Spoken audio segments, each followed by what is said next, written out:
Hey, Hey hey, Tree, how's it Rose. going? It's going excellent. How are you? I'm good. I'm good. How are you? I am just now taking a beat. I've been go, go, go all morning doing this and that, normie life on a Friday. But now I'm doing my absolute favorite thing, and I just want to take a beat to slip from one mindset to the next, Yeah. But it's so funny because I was just on a Zoom call, so we're connecting on Zoom, but we're connecting on my Human Vibration Zoom, which is what I have logged in the majority of the time because the majority of the stuff I do is for Realize Radio and these days, Yeah, yeah. But every once in a while I'll have to remind myself, like I'll have to get on like a normie corporate conference call through my in my real life, and I have to be like, okay, log out of Human Vibration and log in to your normie account. So if I logged in on a corporate conference call and they're like Human Vibration, what is this? And I'd be like, oh, which has actually happened once. One time I forgot, but I logged out immediately, and I don't think they were even on the call yet. It's who knows, but yeah, that was the only time that's ever happened, and there was no consequences from it. So, anywho, enough about my work day. So, like, right now, at the time of this recording, Hmm. it's the Oh, 1st of September. yeah, September 1st. Right. So over here in the UK, like this is the last day of summer holidays for the kids. They go back next week.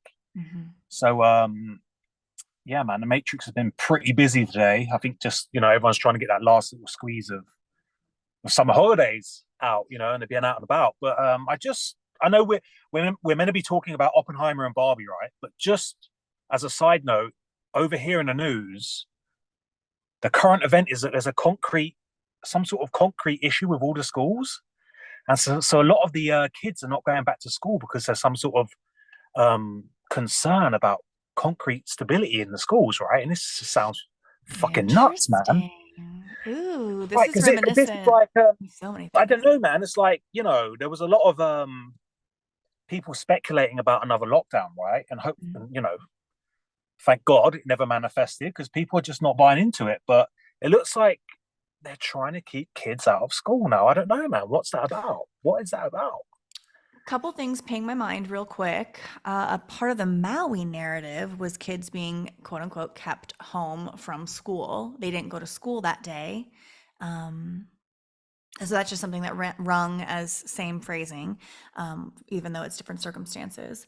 But what is that about? Yeah, are we? I'm also glad that we're not going back to lockdown. So I will echo you on that one. Like well, who knows what's going to occur in the coming days, weeks, months. But I think you're right that people are going, no, there's COVID chatter who are just going, no, no way, I'm not going to do it.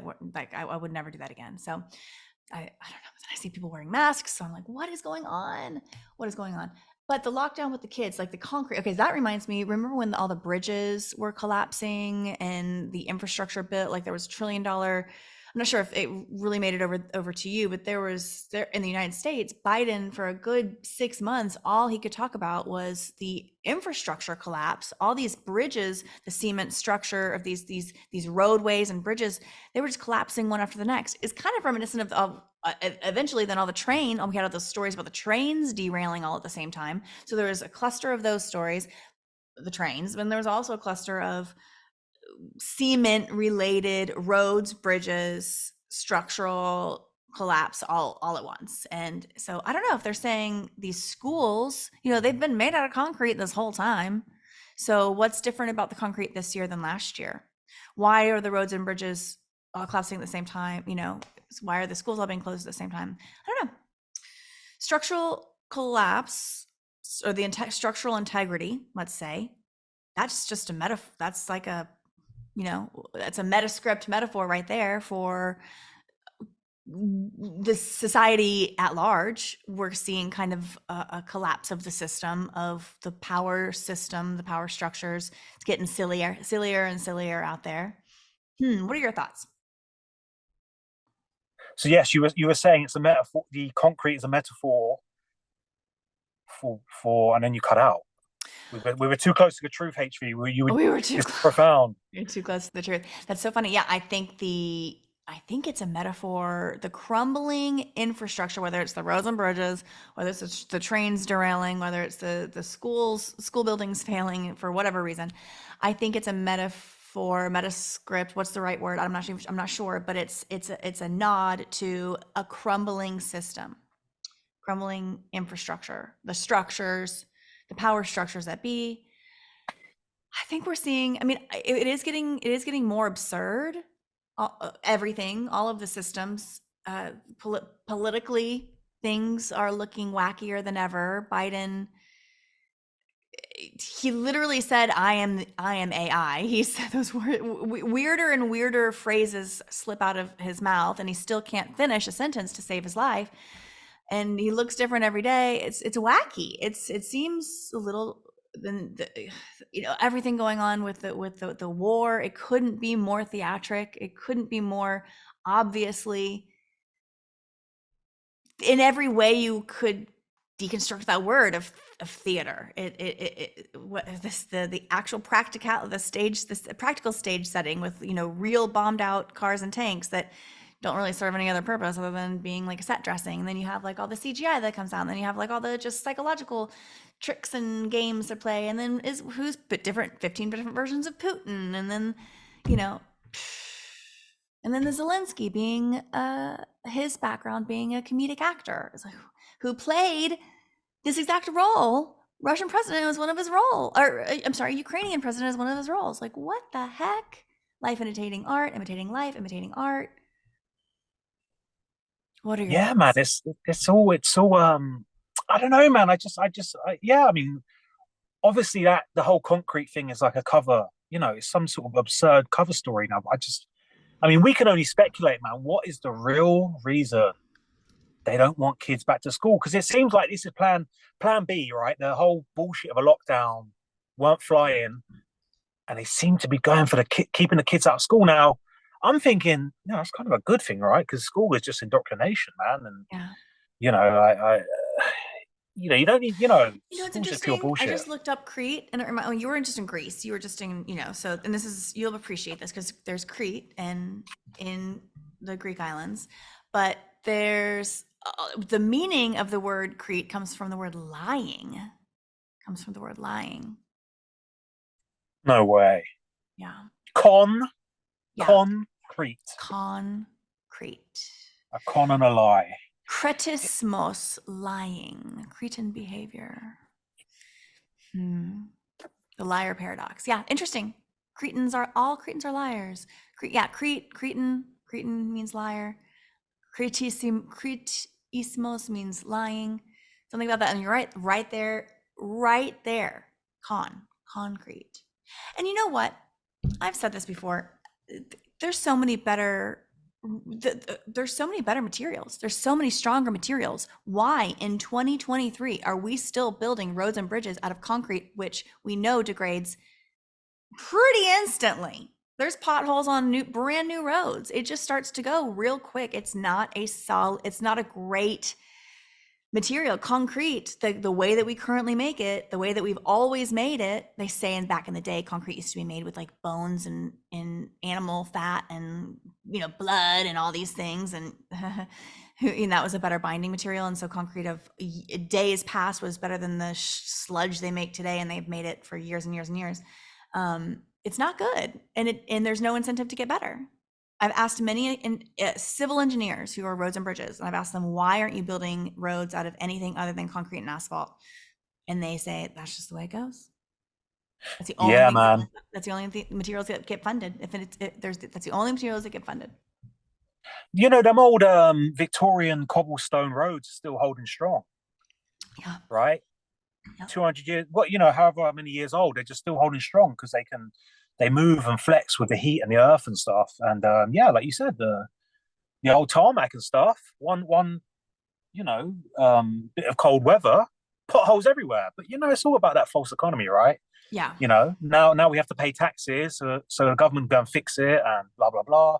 I was in construction, right, and it's no secret they deliberately make houses to only last 100 years. They're If deliberately that. building If if that. that. Some are 50, right? Timber frame houses are 50 years. Yeah, and the materials inside of them all have even shorter shelf lives than that. You know, the appliances are built like kind of the mega appliances, like your HVAC system, like your all that. I mean, that's gonna go out. That's gonna go out in 10 maybe 15 years, and it's gonna be outside of whatever. If you had a warranty from a new build, which is pretty dang rare these days, you know, it's it's it's gonna bleed you dry. You know that asset. Homes as an Yeah, asset are very expensive. It's very strange, and they're not built to withstand anything. Crazy. yeah. But you know, like you said, it's very symbolic, right, of our current kind of state of reality, man. It's it's a castle built on sand, man. It's very much a Biden. Your house is like Biden, it's just not going to last. It's just, and that's, gonna but start it's like that everywhere, right? gonna We're not start going crumbling for like soon. longevity. We're going for like quick, just shabby idiocracy. Remember the poster for Idiocracy was like a building just kind of like skew with You to know, the I side, just saw that movie. I just saw that movie for the first time. I'd seen pieces of it because it came out many years ago, like early 2000s. It was so prophetic, you know, decades ago. And I saw, you know, I knew of it. I knew the premise. And I knew what it represented. I knew that it was, you know, it was being heralded, especially today. You know, in the Trump era, people were saying that it was just right back, right. You know, the idiocracy kind of predicted it all.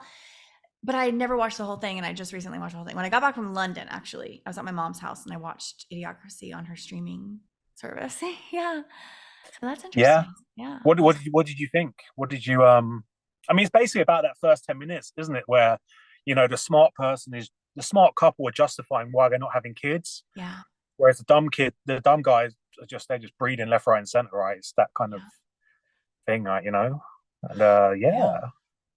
It does, you know, when they were showing that chart, when they were showing the genealogy chart of the like the visualization of how many offspring you know, the low IQ individuals had, it just made me think of how quickly populations can do and will multiply. It doesn't Mhm. take, you know, it like multiple. It's like pyramid, you know, even like the pyramid schemes and stuff. Like you it's not even that many in that not even that many rungs down on the scale where you would literally need every single human on the planet to continue to sustain buying into the system to continue to sustain the system. So it's interesting how fast like things can multiply. Yeah, proliferation. What do you think about the what do you think about, I mean, I agree. I agree. People are having less babies in general. Educated people are having less babies. So that premise is absolutely true. But the depopulation, I mean, do you, I don't ever believe we've had the population that they say we've had. And so whether they say we are overpopulated or depopulated, I don't think there's that many of us. I don't know. What are your thoughts on that? I know we've talked about this before. What do I think there's a depopulation agenda or Yeah, where do you think the actuality lies between overpopulation, you know, scare tactics, people being crammed into the cities, and then depopulation, scare tactics, the narrative of well, everyone's dying. HV, what angle are we going from the woo woo or are we going like Ooh. superficial? Let's just keep it in the I think brackets you're of my favorite woo woo. You're my favorite woo woo guru. I mean, you're my woo woo go to. if we're gonna go woo woo, I don't think there's that many real ones walking the earth. That's my honest opinion. That's what I Um, think. Yeah, that's what I yeah. think. If we're gonna go superficial, we're gonna say everyone is real. That's definitely not a depopulation agenda. They want more people than ever. Right. Right. Not to all them truthers, the blue roof truthers that think that there's a depopulation agenda. Yeah. Nah, man, that's back to front, man. Not only are they not killing you, they want to keep you alive Yeah. till you get dementia. Yeah. They want to, if we really are batteries for the system, they want to keep the power supply Yeah, going and not questioning or not thinking at all about what the true purpose and power of their nature is, you know? So As for the yeah, but I prefer the woo woo kind of. I honestly don't think there's. I think it's like the film Inception. Yeah. This will tie us in nicely, yeah. Christopher Nolan's film Inception, Yeah. where there's only that small team are real within the dream. The rest are just projections of someone else's dream. Yeah. Now, whether that's your dream, my dream, or someone else's dream, that's the mystery, the fun mystery we're trying to explore. Being a human. Yeah. Um, so yeah, man, I do think there's an element of we've got to find our teammates, the rest of the gang. Yeah. I think we're Click doing our that. wonder Yeah. rings together and get the fuck out of here. I think there's a part of that because it's to me, it's too Yeah. how we've all connected through all this. To me, it's just too. It's worked out too perfect. You know what I'm It saying? How does we've all found each seem, other. yeah, it does seem a little too perfect. Yeah, not too Right. perfect. It just seems perfect. Yeah. And we just we sought each other. It's not even like we sought each other out too directly. It's like we all gravitated towards each other. But it was like it was a vibe. it was, they say your vibe attracts your tribe. And through this medium, through Twitter, essentially, Twitter was kind of our meeting point for me, Rambo, me and you, me and Leah, literally everyone. Like for the first, I mean, that was the first couple of years. That's all we were on, really. Um, and yeah, it was like a lighthouse in the night, like calling ships into port from sea. It Yeah. was weird. It was in some way. We were all like over here, and then we'd and then together we'd all beam our lights even farther and gather more ships that are kind of lost at sea in the night. It was, I don't know, that's Yeah. something about it. And talking about that kind of language of beaming lights, that technically makes us the Illuminati, right? Ooh, Because, yeah, you it's know what I'm got to be an saying? inversion. It's got to be us. It's got to be an inversion from what they've told us. Yeah, sure. Yeah, it's not a big they them, the Illuminati. It's freaking us, dude. It is freaking us. That inner light, people got that inner light, and I think we are ultimately all trying to steer in our own little way, or trying to steer humanity into a better place Yeah, by whichever way we can, right? And that's essentially what, on paper, the Illuminati were meant to be doing. They were meant to be, light bringers that were meant to be in the shadows trying to help guide humanity against, the forces of evil. That's what it's meant to be on. It's only lately, in it, conspiracy wise, they've turned into this kind of eyes wide shut, satanic pedophile, truth and nonsense yeah, stuff. So right. yeah, man. Like you said, it's all inversion, man. It's all flipping the script and making you think the goodie's baddie and we're and whatnot. But yeah, man, Inception, right? So Inception is Christopher Nolan. Yeah, And Christopher Nolan is the Stanley Kubrick of our time, right? yes, Inception, Interstellar, yes, A Tenant, and the Dark Knight trilogy, which is also really good. There's something to do with concrete in that. In one, I think it's the third one.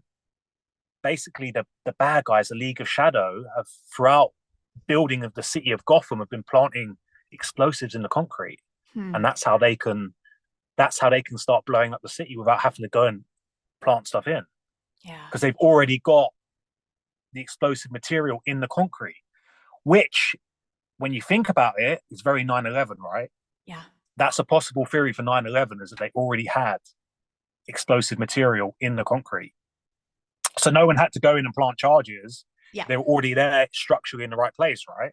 yeah, But anyway, Christopher Nolan, he done Oppenheimer and HV. I'm not too happy with Oppenheimer. I didn't. There was no Christopher Nolan about it. To me, it was very bland. There was nothing profound about it. There was no revelation in it. So I'm hoping, I don't know, you can maybe you picked up on something. You've gone and seen it twice, right? And yeah, you took notes, like, because I did. Yeah, man, I didn't.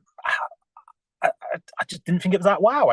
I think it's mostly a straightforward biopic, mostly revolving around Oppenheimer's very famous kind of TV appearance that we've seen throughout the years, where he basically says the quote, "I'm death, the destroyer of worlds." yeah. I am It felt like become film death. revolved around that Yeah, and his kind of like burden of creating this dark force, but he had to do it for good and blah blah. So yeah, yeah. man. Like, what do you think, HV? What You did you know, spot anything? I, you're okay. your insight that Christopher Nolan was remarkably missing from this movie is very interesting. It did feel okay. So this is an interesting connection to Kubrick, perhaps something to explore. Kubrick owned like every part of his movie making process as the director. He owned every single part, except he didn't write any of his material. He didn't write the stories. They weren't his stories. He wasn't a writer director. They were other people's stories. He did everything else. He did the filming, he did the edit, he owned every single part of the production and the post-production process, which is actually very, very rare for an individual. But that's something that he's known for. But the story he didn't own. He just was a really great and unconventional storyteller. So he could take a story and tell it in such a Kubrick way, even if it wasn't his story. So that's interesting because I'm not as familiar with Nolan's work. I don't know if he's written his material and he's the director. So if he's both, it's like if he has Yeah, the, yeah. but it did Allegedly, feel allegedly. it did feel like he was handed a story. To me, it feels like Christopher Nolan for Oppenheimer. He was handed like here's what it has to be about. Here's the exact narrative that you have. It has to be treated in this way. Every single little part of the storyline has to be here. How you do that, the ways you shoot it, the types of, your audio, all the whatever, how you do that is up to you. How you tell that story is up to you. But here's the story you have to tell. So I did get that impression because it was just propaganda from start to finish, of what nuclear power is, what nuclear weaponry is. The whole thing was just it was kind of like a love story to fire as well too, like as fire as a tool, and whenever they talk about fire as a big explosions in the sky, a dazzling sight, I'm just reminded of the dazzling sight of fire from Plato's cave.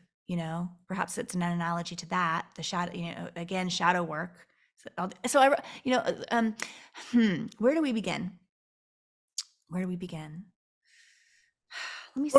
look, let me tell you what I expected. Right, I thought he was Yes. going to see. So yeah, allegedly Christopher Nolan. Allegedly he writ He wrote Inception. it. He writ Interstellar. He Yeah. writ Tenant, and also let's not forget, yeah, his brother Jonathan Nolan is Westworld. No, Big, get out. yeah. Now, what's interesting about the Nolan brothers is Christopher Nolan has a British accent. Jonathan Nolan has a very American accent. So it's almost like this Nolan family is covering the two, you know, the UK and the US with whatever. But anyway, what I was expecting, right? I was more excited about it being a Christopher Nolan film. I didn't give a fuck about Oppenheimer. I don't care about nukes. I was like, what's Christopher Nolan going to give us, man? And I got nothing. But I expected him to slightly and subtly kind of explain to us how nukes are not real, but they're in the Yeah. mind. Mm. And I didn't. Maybe he did, and I missed it. But from what I can tell, no, they're fully on board trying to say the nuke is real. Oh yeah. And yeah, and the center of the film was the whole. If you ever catch like the making of Oppenheimer, it's all about that the filming of that big explosion, which he done like the old school way. Mm-hmm. In the And desert. Yeah.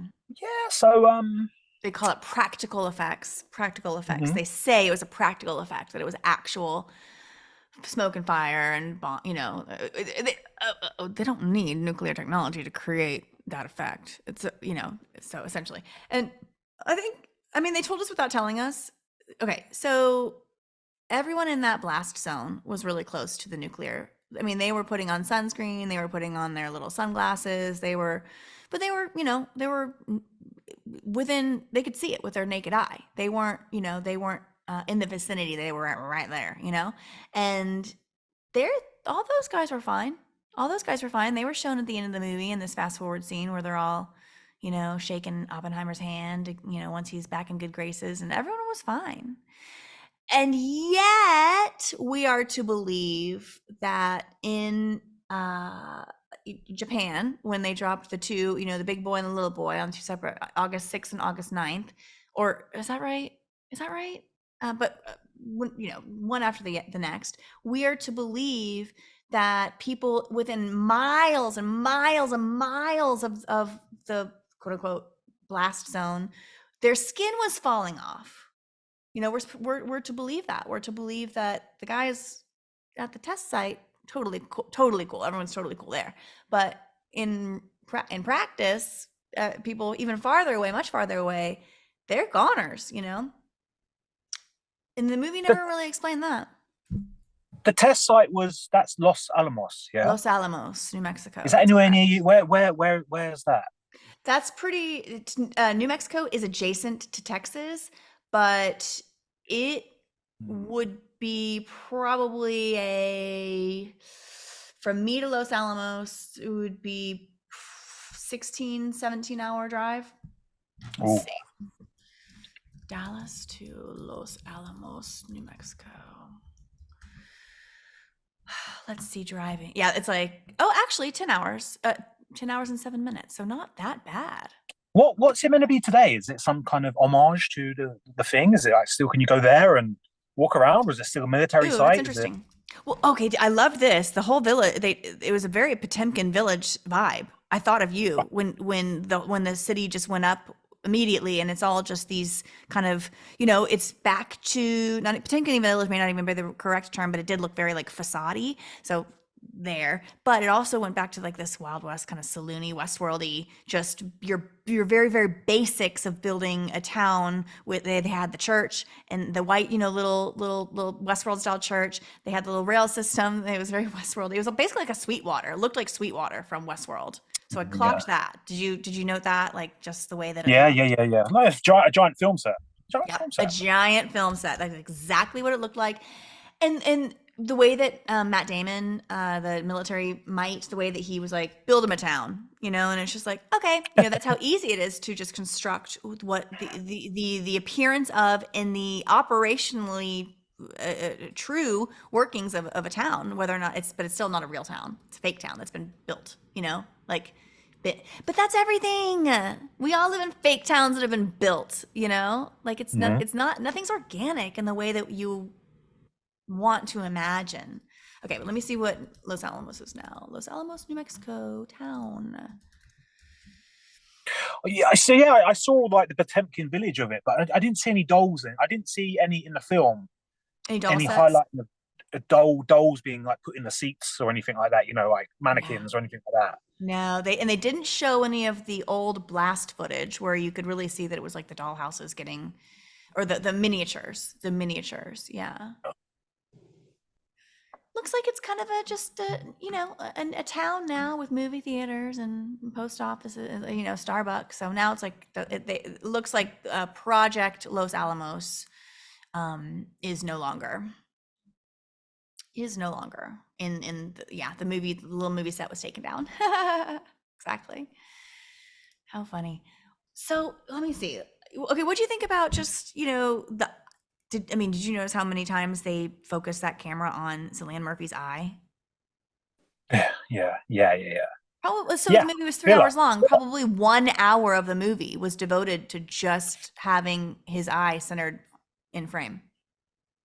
Yeah, man. Trying to for people who haven't watched, like they're trying to really like put it in our face how much of a genius he is. Like Mm. every time he looks up, there's just algebra going on in his head, right? Yeah, And yeah, always sparks of genius being represented in like particles clashing and stuff, and stars aligning. And it's like, okay, we get it. He's a genius. He's Albert Einstein's friend. All right, yeah, yeah. But yeah, man, you're right. A lot of filler, man. A lot of filler. yeah. A A lot of lot of filler. filler. Just like reaction shots. I mean, and it's a long movie. The pacing was all right. They kept it pacing. We're kind of jumping all around. That's kind of what we do. This is not a movie review. Spoilers galore. Yeah. So we're just gonna kind of bounce around. I think the purpose of the movie, and we kind of touched on this a little earlier, but the purpose of the movie was ultimately to solidify nuclear technology as a mighty, mighty, mighty force for evil. Nuclear weaponry is a mighty, mighty, mighty existing and mighty, mighty force for evil. And then explain to us, because I think the whole fission thing we talked about, like all of these bombs were based on nuclear fission. And fission is the splitting, the division of the atom. So they say, I don't really know what atomic level of anything is, if it's real, if things are really exist as vibrating atoms. I'm not 100% sure, but they say that it's the splitting, the division of the atomic structure, which creates so much energy, so much force, that the result is this extraordinary energetic output that we see as the bomb technology, this extraordinary explosive reaction. And the only way to do it is through this nuclear fission. Fusion is talked about in the film. It is talked about in the film. Fusion technology, the bringing together, the cohesion of atoms to create an equally energetic force, but they just couldn't do it. They just didn't explore it for reasons really not explained. They just didn't go down the fusion road. And I think that there's a metascript metaphor in that right there, that we only did the fission and we didn't do the fusion.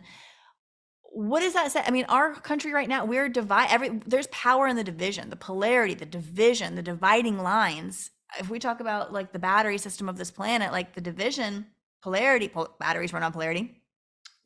This world seems to operate on division on every element of our lives, culturally. Even our language divides us, political structures divide us, economic structures divide us.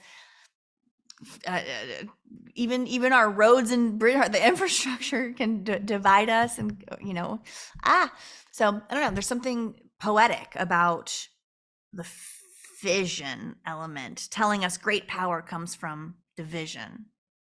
Also, great power could come from uniting, come from fusing of but we don't do that. And I think that's so true. We don't do that. We as humans don't really realize how much we could be powerful if we united, because we've never been given the opportunity to do that. We kept divided. Yeah, and you're right about the timing as well, right? Like, with the whole Russia Ukraine thing, and the constant talking of nukes, this kind of reinforces in the fear of the mind of the masses the idea of the nuke.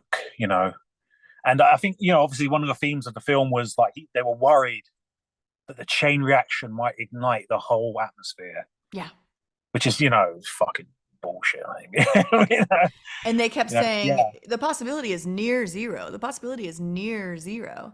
And I think that was just such a wink, because there was absolutely no possible. Zero is also near zero, Mm-hmm. There But was here's the never a main. chance that would happen, but that they wanted us to believe they needed us to hear about that chain reaction.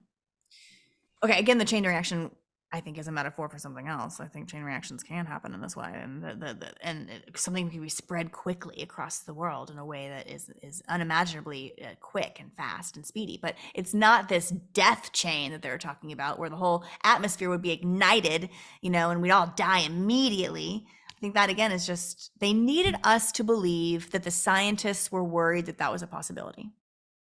As the audience, they needed us to believe that the stakes were that high in the movie itself. It was just, again, solidifying the stakes. They needed us to believe that that all the actions were motivated by that type of like, oh my God, we might kill everyone. Sorry, that fake voice did not agree with me. Yeah. So like us as the audience were like going, oh my God, those fuckers nearly could have killed us. Like, I'm glad they didn't. Geniuses. Oh my gosh, I just injured my voice. That's so funny. Excuse me. Yeah. Hold on. I too am sipping on some water right now, so hold on for me as well. I'll have to edit this out. My voice literally went. Oh no, has your voice gone? No, it's back. It'll come back. Oh boy. What'd you think about the talk of new physics? Did you catch that? They kept talking about new physics. Yeah. Wasn't that what Oppenheimer was teaching? Like that Yeah. was his specialty, right? He was the leader of this new kind of the new science and stuff, yeah. And Mm-hmm. he was like, yeah, it, the, it's that whole thing of like academic. This kind of level of academia is so, in my opinion, is so much guarded by like a small class of people that none of us know whether it's real or not. And the Right. people that are involved in it are so, the hubris is so there that they I don't think they can understand that what they might be looking at might be complete bullshit and just ridiculous nonsense, just stuff on paper, nothing but theory on paper. Yeah. I mean, And they did keep saying that these are all theoretical physicists, theoretical physicists, theoretical physicists. And it also showed that the science of the day, that like and science is heralded as solid, solid state. But it can be changed at any time. A new physics can come in and replace everything that all the theorems that we have held as steadfast and true, for decades, eras of thinking.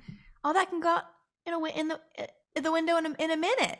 And I think that that's also revelatory, that something, like the everything's just made up, and things, if something's made up, it can be replaced at any moment, and we'll just have to believe what the next made up thing. We're never really given the real thing, so we can the consequence of that is bouncing around and being tossed to and fro every so often and not being able to ask the question of why.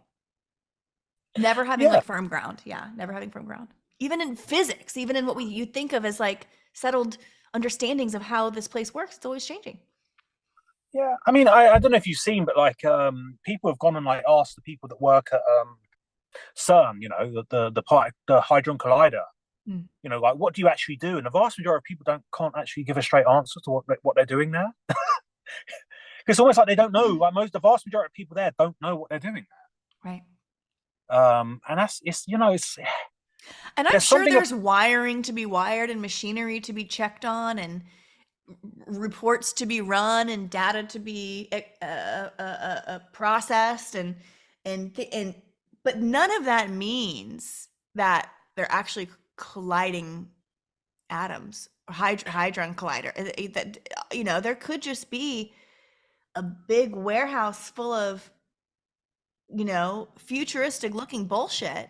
And everyone there thinks they're doing important stuff. Just like NASA really exists. There's people, really engineers that work on actual things, that believe that these things are going. None of it means it's actually going to space, but everyone there believes it, and they're really doing work. oh yeah, the process of pouring water from one glass into another and then back again is a real process. Yeah, and that's what Uh-huh. they're doing. Right, all of them are doing that. Yeah. And that's exactly it. NASA and I'm guessing, looking at atoms, right? It's the same thing.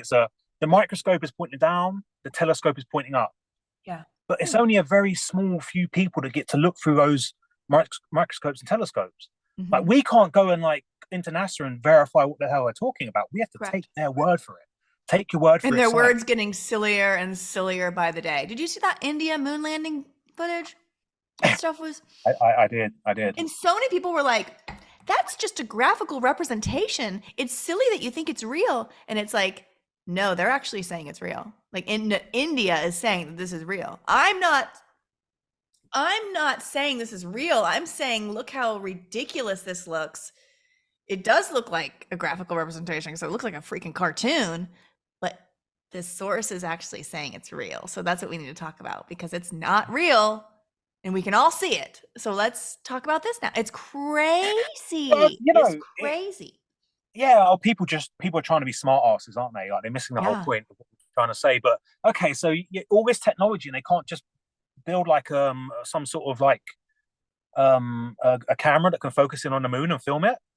You know what I'm saying? Yeah, Like, there's something wrong. You're saying you can land on the moon, but you don't have a camera, a GoPro flying next to it that can film it. correct. They can't do You know what that. I'm saying? Mm-mm. The logic isn't there, right? Oh, reminds me of Samsung's fake moon shot imagery, like their moon zoom tool, which was total revealed to be completely just CGI, not actually zooming in, not an actual zoom. At some point, the CGI overlay takes over based on what you've shown it of your positioning of the moon, what the moon looks like on your kind of thing. And then Yeah. it just at some point it just switches from your zoom function, probably goes a couple stops with your zoom and you're like, look, I'm going in. Oh wow. And then all of a sudden it's overlaid with representations of the moon. You're not really getting close. You're just looking at a cartoon, a CGI output. And Now that's this what's happening. Then they had to that finally admit it. Yeah. that is very I mean, that's kind of real interesting, right? Because the thing about the moon is it refuses to be filmed, right? Like, you could be Uh-huh. looking at the greatest moon ever. You try and take a photo, it just looks like a bulb. It looks like a light bulb. It refuses to be filmed with our most modern methodology. You can still get a great photo of the moon if you've got stabilization, if you've got enough light sensitivity, if you've got lots of parameters on your on your, we're talking about some high powered cameras. Shout out to AJ within our community. He took some great photos of the moon. I've seen in my world in video production and photography, and I've seen photographers I know take some fucking amazing pictures of the moon, but they're prepared for it. They've got the right lens, the right light, the right sensitive, the right the ISO, all the settings, everything's prepared for a very specific shot. And it's like the fine tuned details that is required to get a good shot of the moon is kind of mind bending. You have to have, and then HDR. And you usually take what you actually need to do to get a really good photo of the moon is take like 10 photos of the moon, all the different, but like it goes like it does it really quickly. But in each photo, the camera is taking different light.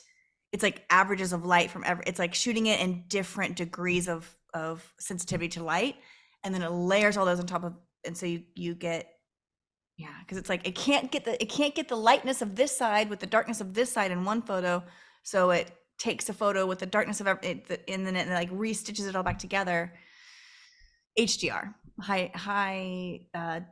what does HDR stand for? High differential HDR. High definition recording, high definition. No, photography.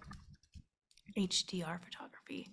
High dynamic range. High dynamic range. Uh-huh, uh-huh. Yeah, Okay. the light, But yeah, the range between light. I'm assuming you'd have to have like essentially a telescope, the attachments on the front of your camera, right? To Extreme lens. You'd have to have a really long range right. range. So yeah, so let me clarify. The average smartphone, the moon No, refused to be recorded by the average can't do it. smartphone. Can't do it. Yep. And then what you're saying, like, yeah, and this is my issue with, and this is why all my stuff I use in my illusion warfare reports, I use old tech all the time. Yeah, The old tech is best for the moon. modern cameras have all got AI in them already. They're already adjusting a photo without your permission. Correct. Some of them, you look at the back of the average camera now. Some of them got like 5 different lenses where it's taking like a wide angle, photo, and it's combining it all together, and it's blurring out this, and it's already creating a fake image for you, a Yeah. perfect image for you. You cannot trust it, which makes me very suspicious if you were go to somewhere like Maui or whatever right now with a very modern phone. Like, I personally wouldn't trust it because the AI is already jumping in there, Oh, that's interesting. telling you what it's meant to be seeing, right? Hmm. So when I see these videos of people doing like walkarounds and it looks a bit off, like, yeah, it could be pure CGI, or it could be your AI phone overlaying what the control system wants you to see. So when you're Right. posting it online, going, "Look, guys, I'm in Maui," it's not really accurate to what your eyes are seeing, the human eyeball. Yeah. So yeah, And you're got to not be careful. you're not like capable of realizing that in the moment, that what you're capturing isn't quite a one to one. And you go back and you look at it and you're like, yeah, it looks close enough. You don't really, but you can't see, like, it's not quite right. You But can't it, see that. yeah, exactly. But we Interesting. have the we have uncanny valley Yeah. senses, right? And I see some of these images, and I'm like, my uncanny valley is kicking off here. Something doesn't seem right about this. Like So many of them. the Video texture game doesn't seem right. texture. Yeah. It's like it's video game texture and it's not even like advanced video game texture. It's Mm. like early 2000s video games. Like it's not even that good. It's not even that the graphics aren't even that sophisticated with some of the and everyone has a 4K camera in their pocket these days. Why are we getting such low quality imagery? And then All the the all the one all, high res ones we do have like really bizarre elements like that weird dead dog, and it yeah. looks all like that weird charred dog that's like, because that was not blurry. That was like a well resolution video, but Too crisp. It was too it was crisp. too crisp. It was like and that was also video. It was like floaty Mm. in its dreamlike quality, and yeah, very strange, very strange. Yeah, man. Like even the textures of like the ground look like Unreal Engine. The Mm-hmm. walls look Unreal Engine. The corner of a building would just be a little bit too sharp, and you think it just ain't right. It just ain't right. There's something going on here. Yeah, either it's pure CGI or your phone is giving you a false reality, which you're relaying back to us, which is no good. A We little don't need layer. boots on the ground with Yeah. your AI phone. It's no good. We've got to get. That's why I suggest to everyone, old tech all the time. Always use old tech.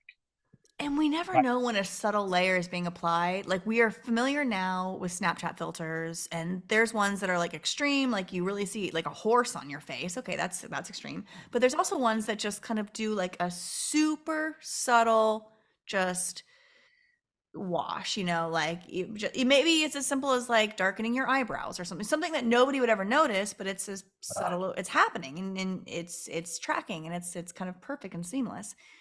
Perhaps, like you said, sometimes there's these overlays that aren't about us at all. It's like actually the surroundings. There's something being modified about whatever we're filming. What do you think that this could relate to all the blue colors jumping out? Like, I mean, that was like weird and extreme, but perhaps that color was just being like emphasized in a way that was different than other colors.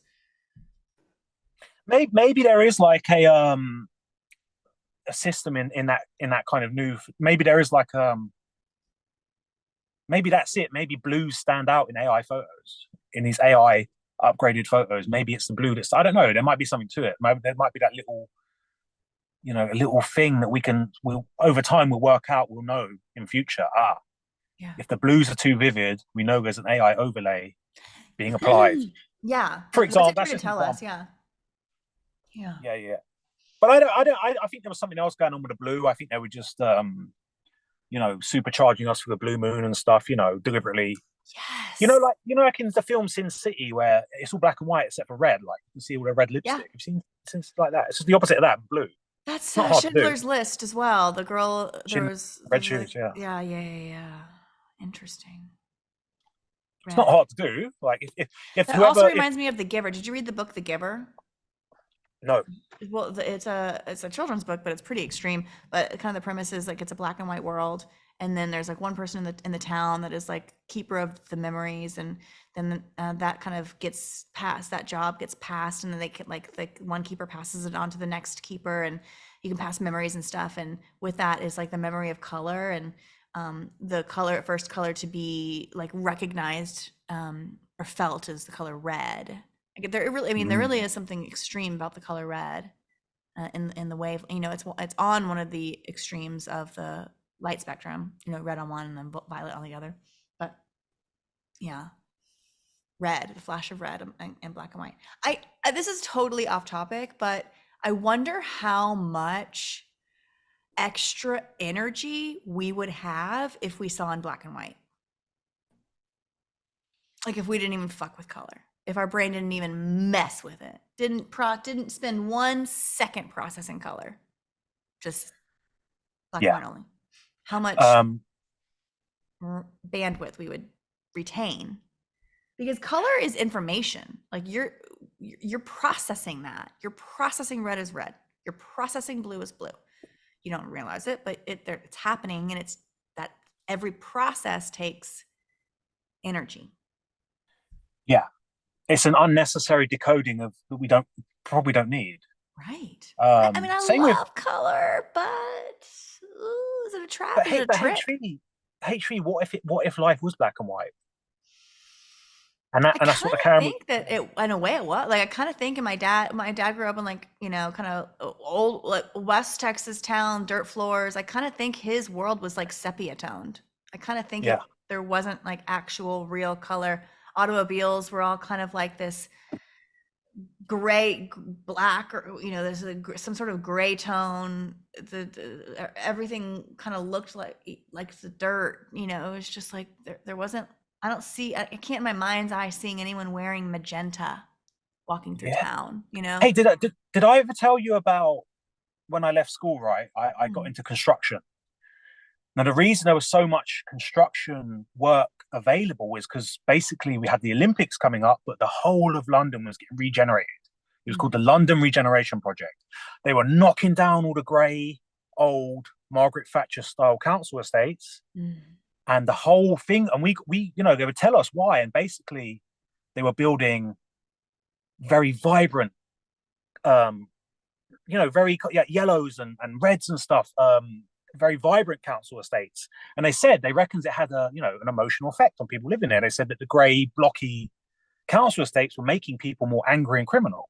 Hmm. So, as a carpenter, one of my jobs was this stuff called trestle paneling, Mhm. where you would they would just randomly put coloured panels on the buildings, and it was specifically what you were saying. It's meant to generate, the feeling. But there you go. We've just gone from the black and white, blocky, To to the color.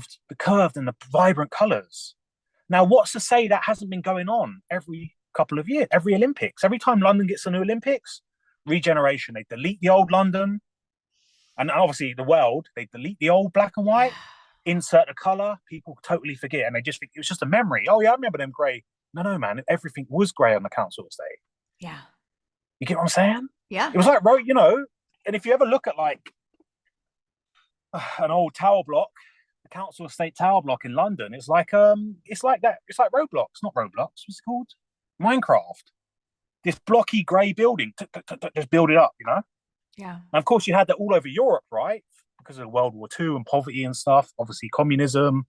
We had it over in the Western side as well. It wasn't called Yeah. communism; it was just called social housing. Yeah, like Soviet gray. I think we all like like everything that communism touched had a tinge of gray to Yeah, it. Yeah, like even but socialist. Yeah, so did the Margaret Thatcher's era of Britain. Like, right. Well, that was socialist Britain. yeah, Like shades of communism. And that again the grayness. The but the I think you're right, HV. I think there was a time it was grey or sepia tone, like you said, and yeah, because I'm bringing it back to Einstein, right? Who was in the mm, film mhm. Oppenheimer. I think it was him, but apparently he would wear the same clothes every day to avoid the whole decision making in the morning of what to wear because he believed that was draining his power of thinking. He was wasting energy thinking on what should I wear, so he wore the same thing every Yep. day. Many I big kind of do thinkers that as do well. that. Many, I don't know if they're I, all characters, but many big thinkers are known to have a singular wardrobe because of that very reason, retaining that precious energy at any in every moment throughout the day. And one of those moments is every day deciding, what am I going to wear? Does it this, that, is it clean, da, da, da. But if you have like just the same every day, you never have to there's time, energy, decision making.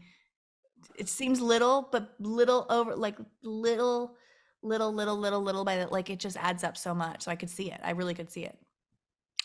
I've been doing that more and more as I get older. I have less and less options for clothes. I just have a few pieces. If I don't wear it, it's out of there. I don't even want to look at it. Like I don't even want to have to like to sift through it, all the things I would never wear, which is kind of hard to kind of part with. But and it's not like I have a total uniform, but I've got like a few things that I wear, and that's it. yeah, I have about three different looks, and that's it. Yeah. I Yeah. mean, I guess we just kind of naturally. Have you been doing that your whole life though? Have you been kind of like had a look, had a No, it's definitely over the last like 10 yeah, years this is because I new for remember me. This is new for me, yeah. yeah, there was a time when I was younger when I'd be like desperately on a Saturday afternoon trying to look for a good shirt for a night Mm. out, and just Hmm. stressing about trying to find a good new shirt, and obviously getting home and it just didn't fit me and it was like shit, and but the point is I was caring about that shit, but no, Hmm. it's definitely a new thing where you kind of like chill out and relax, and you realize that's just all bullshit, and the Tommy Hilfiger label doesn't actually mean anything. No one cares. The cut of the clothing's better, and but yeah, man, I'm not to say I'm a great thinker like Einstein, but I get it. Like Yeah, when you just get up and you know what you're gonna wear, it does free you up. yeah. That's something I noticed about Leo in London. Like he had a uniform.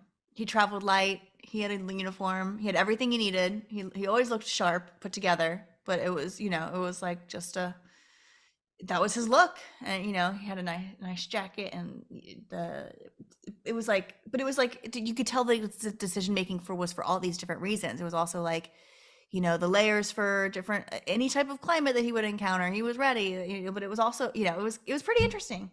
It was like that's a cool uniform. That's yeah, he's got that. It just he's like a big guy. Him and Rambo, they look like security detail or something. The two of them together were quite the sight. These two imposing, tall gentlemen walking through London. If the three of you guys had been there together at the same time, that would have been so interesting. I would have loved to take a picture of the three of y'all Yeah, because haunting the streets. when I saw pictures of Rambo and Leo together, I have to say we do all kind of look similar. Yeah, I don't know if that's obviously because we are obviously all English, but there's a even vibe. just like the style of like shaved heads and a bit of a beard going on and Yep, wearing dark clothing, I was like, yep. oh, okay, well, kind of a similar thing going on here. It But would just have so you been know, those guys are super right tall. in line. Yeah, I'm super wide, so I would have been like the odd one out because I'm not tall like them, but I'm really wide, so I don't know. You would have go in the middle. I had to go in the middle. Yeah, yeah, You'd be the bridge between the two towers. yeah. Mm, But the yeah. same with regarding the colors HVR. I think the same about talking. Imagine we all just shut the fuck up and we just spoke with our eyes because it can be done, man. Like Can I've be gone to done. foreign countries and a smile and just your eyes can you can get by, man. People know what you're talking about. Yeah, it can be done. And I absolutely believe that if we stopped with the language, if we stopped teaching language and forced whatever else to bubble up upon birth, forced whatever other power exists inside of us. And I think it's a form of extreme telekinesis, or what's the talking without words, when you can hear someone, like thoughts. You're just communicating via thoughts, whatever that is, whatever that. I believe that absolutely to be part of our toolbox, but we don't utilize it because we write over it. We write over that programming, with new language. That's new operate with a new operating language. For sure. And so yeah, I'm right there with you. I think that we're doing a lot of things that take up a lot of unnecessary energy. Language is one of them. Talking is one of them. Small talk. God, can you think of anything more pointless than fucking small talk? Pardon my French. Pardon my I French. can't I can't do it HV. That's why I have limited. Well, I just don't do it. I just don't do it. It's I don't crazy. partake in it, man. I'll find myself like like entering into like, because you never know. Sometimes people are interesting. People are interesting, and sometimes you have to suffer through a little bit of small talk just to get to whatever little fascinating underbelly is there. Because people have cool lives. People are interesting, and they have cool stories. I like to hear them. But then sometimes you're like, oh, I got a dud. Oh, this one's a dud. Like, I don't care what they're just like a dud person. There's nothing going on in there. There's nothing interesting. There's no spark up. There's no curiosity. There's just a person who's just living in this little day-to-day loop that is so, just a dud. I don't really know how else to explain it other than like this is small talk's never going to go anywhere, and I'm stuck. And so I do know that feeling. That's I find myself getting out of that. But the small talk itself, I have found like sometimes you just got to do it a little bit, and then you can have a cool conversation. But sometimes not. Sometimes it's just going to be a small talk the whole way through, and you're like, uh-oh, got to abort. Got to go this way. but you overhear it, right? You'll be in a coffee shop on your own, and you're just overhearing. You think, God, man, like, and you can tell this Yes. conversation's been had a million times. And you Yeah. think, and that kind of backs up my theory to why people are so addicted to doom and chaos within the world, because it fills the gap that they're not getting from their social circle. You know what I mean? So they have to kind of Yeah. invent this world of we're gonna die, whatever that is. Whatever that is. But you know what I'm Commiserate. saying? People Like, love to commiserate. And also, and I overheard, actually, this is interesting. I overheard a conversation, speaking of overhearing things and overhearing conversations. This past weekend, I was at a restaurant and I overheard the couple, like two tables next to me. The table farthest was talking to the table right beside me, and the guy was going hard on missing children, pedogate, oh, Epstein God. Island. He was going hard. And this couple beside them were kind of like playing along. They were like kind of overwhelmed with information. It was not really something you talk about at dinner to a stranger, but this guy was going hard on it. And they were kind of shaking their heads politely. And I was just like, man, this guy is, this is, he's A for enthusiasm. He's got a lot of enthusiasm. But, but like he's lost, he's totally lost. He is totally lost. His heart's in the right place, but he is pointed in the wrong direction. Mm. If he's thinking like, if only I can just get my normie friends to watch The Sound of Freedom. Yeah, they were talking about Son of Freedom. That's what opened up the conversation. Yep. If And I only was they like, can watch it, then we'll vote for Trump, and then we're getting, what's it called, Nazira and Jazeera, where the Vatican just give us all our mm-hmm. money back in bond. They're The just, banking yeah, man. reset. Yeah, yeah, yeah, yeah. Yeah. And to Nasera. be Yeah. to be fair, like, maybe I was there a couple of years ago. Maybe not so much preaching to my friends, but in that kind of believing I was the, there. Yeah, I was there. yeah, yeah. And you have to get over it. You have to realize that's part of the. Well, that's like my little my little, my avatar there. That's the double cross system, man. You're just the other side of the cross. You're just, try and it's normies versus truthers now. The truth is so mainstream now. Truther, I'm spelling it TROOF. I like that. Yeah, truther. Double O truth. Yep. It's mainstream now, man. And when it's mainstream, that means it ain't the right path, man. When everyone's going down that direction, it ain't the right one. Yeah. That's a sign. But hey, True, when chat, the main thing you got to give me like a very quick lowdown on Barbie and how does it Oh, relate to Oppenheimer, because there was a whole big thing about there was some kind of connection. I haven't seen Barbie. I'm not going to. yeah. But what, because people were making out there was some sort of connection. There was a big, like, a vote kind of thing about, I don't know. There was a lot of talk about this because it both They came out on the same certainly weekend. were pushed as a duo, like Yeah. Barbieheimer, and they were discussed together. They were presented as a 2-for-1. Many, many, many articles were about the process of going to first see Barbie and then see Oppenheimer, and they really were sold as like kind of something that was meant to be taken in co at the same time, both together. Like you needed to see Barbie and you needed to see Oppenheimer. That was kind of like the story, right? And I do think that there were some interesting, intriguing connections between the Barbie movie and the Oppenheimer movie with subtext, maybe not the actual storylines, but the one that jumps out to me immediately is the doll, is the miniature, the like Barbie Land was all about, these Barbie doll houses and living, this kind of like not real version of life. And Oppenheimer was, of course, about this, the might of the nuclear technology at this very specific time. And what we've seen is the public from that time, from like the time, the Manhattan Project time, when they were testing these nuclear facilities, nuclear weaponry. We got these videos of these, these homes being blasted, and those look like, now looking upon them, it looks unreal. It looks like miniatures. It looks like doll houses. So like the Barbie doll living in like Barbie land with these miniature with these doll houses, and then the nuclear the utilization of doll houses within the nuclear kind of like propaganda mediums. That's interesting. That's a connection there.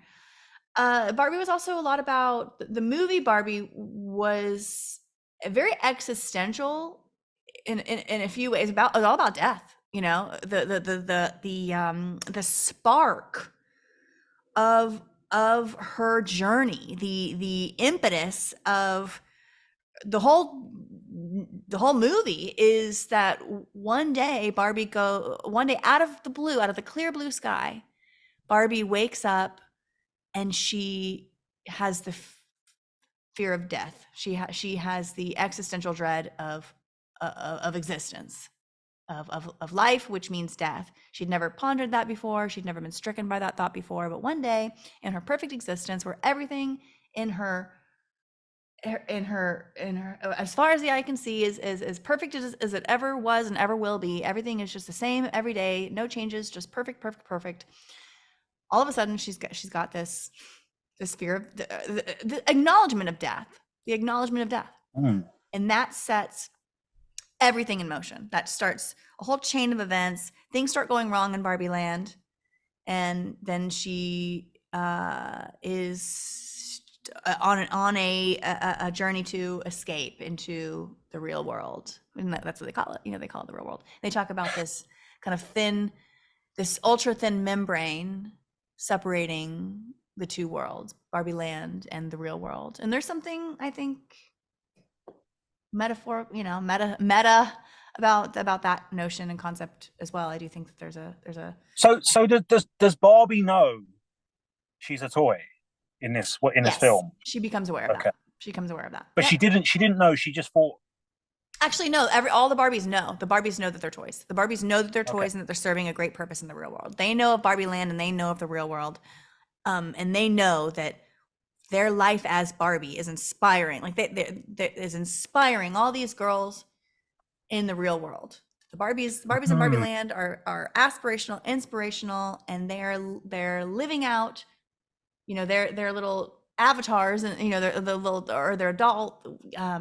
What would you call that? Kind of like a voodoo doll, or whatever. Like Yeah, their doll like representations in the real world are off inspired, doing, it's a really serving a really, really, really important purpose, and that kind of like animates them in the Barbie I mean, land. is it?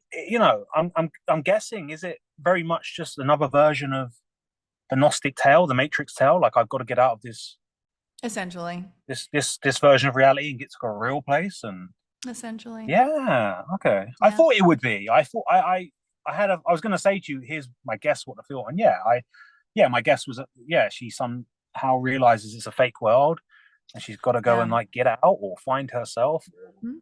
But or death is whatever. what starts that process, the idea of death. And Oppenheimer, and then again, the connective tissue between the two. Oppenheimer's all about death. It's all about, you can't have a conversation about nuclear weaponry um, without in the back of your mind thinking of all the people that will die. That said, I think that the conversation that's being had, it's a wrong-headed conversation, because I don't think there are nuclear weapons. But what they want is us to visualize death and destruction every time we talk about nuclear anything. So death, nuclear, existential dread, death, Barbie. There's kind of a little Prison connective. Planet. Yeah. Yeah. Prison Planet. Yeah. Hmm. And Barbie, it has a really strange, weird turn towards Wild West.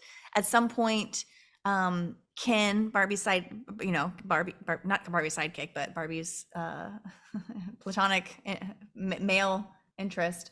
He loves her, she doesn't love him, but he exists only for her. But he goes off into the real world too, and begins to understand this concept of patriarchy. Or he sees in the real world that it's not all run by Barbie, that it's like run by men.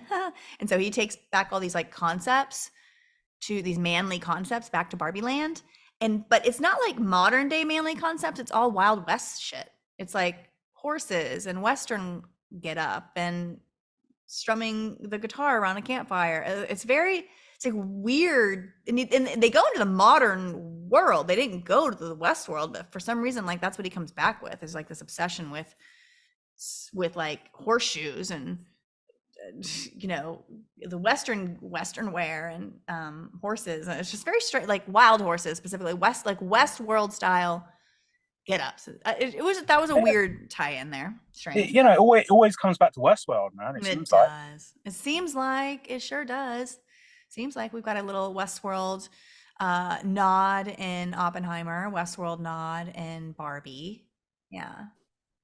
Yeah. I think that my theory is that has that your whole the whole American history, I think, was created from that point on, right? I think From so. the cowboy days on. I mean, it was, yeah. Yeah, America. yeah. That's your like origin story. Hmm. Um, Pioneer times. yeah, yeah, yeah. The So for an Western American manifest audience, that destiny. Yeah. reinforces, yeah. Yeah. This is this is an interesting connection too. This is like bringing it kind of Truman Show. We've got, you mentioned the Christopher Nolan connection with his brother, Jonathan Nolan. They're brothers, is that right? Or are Yeah, they I don't know cousins? whether they're blood brothers, but yeah, they're brothers. Whether they're step brothers, I don't know. But But you know obviously, what's clearly, interesting? John. So yeah, Go so on. we've got the there's a Westworld connection there because yeah, Jonathan Nolan is Westworld with Lisa Joy, his wife. We've got, and I'm gonna talk to her before I say anything, but we've got someone in the community that actually like was like a nanny for Jonathan Nolan and Lisa Joy. We've got a Realize Radio like inside connection to Westworld, like to that. Oh wow.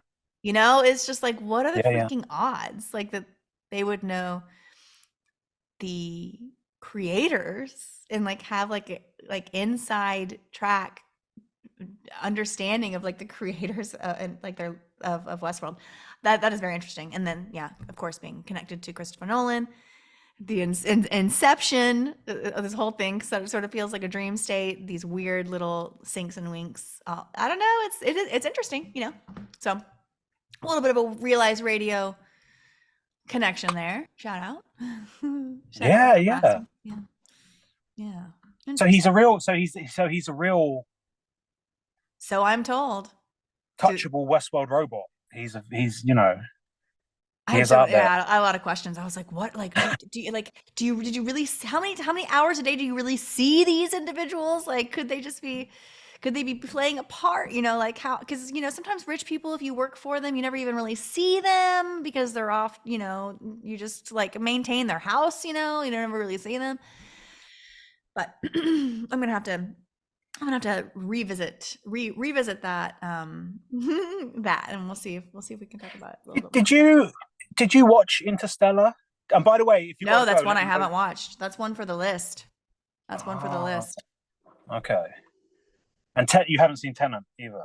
Tenant's, Mm-mm. I went through a long period of my life where I didn't watch any movies at all. And I'm getting back, and I actually enjoy movies. And I'm reminding myself how much I do enjoy movies. I've seen 3 movies recently. I saw Atomic City, or what was that? Atomic City? The Wes Anderson movie about very similar to kind of like a precursor to Mhm. Oppenheimer, kind of interesting enough. Um, and then Barbie. So three movies kind of recently, and that's way more than I had in the past. That's I hadn't seen 3 movies in the past 10 years. So Yeah, yeah, yeah.